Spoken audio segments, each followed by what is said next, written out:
আসুন আজ আমরা দেখে নিই মার্গ সফটওয়্যারে কী করে ডাউনলোড লাইসেন্স করতে হয়। প্রথমে সফটওয়্যার ওপেন করবেন, তারপরে আপনি আগে সফটওয়্যার ব্যাকআপ নিয়ে নেবেন। এক্সিটে ক্লিক করবেন, আপনার কোম্পানির নাম দেখাবে, তার উপরে এন্টার করবেন। সিতে দেখুন লেখা আছে backup of financial year, enter করবেন। এখানে ডেটের ওপর এন্ট্রি করবেন। আমার এখন 2025-26 সাল চলছে, তো 25-26 দেখাচ্ছে, আমাদের যে সাল চলবে সেই সালের ওপরে এন্টার করবেন।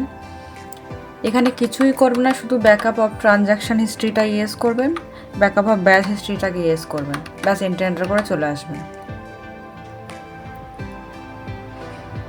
ব্যাকআপ নেওয়া হয়ে গেলে আবার সাল দেখাবে 2025-26, তখন এসকেপ করবেন, মার্গ গেটওয়ে এন্টার করবেন, মার্গের মধ্যে ঢুকে যাবেন।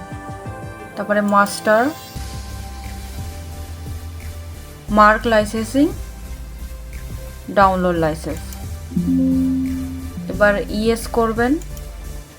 আপনার লাইসেন্স নম্বর এখানে অটোমেটিক থাকবে, আপনি শুধু এন্টার করে দেবেন,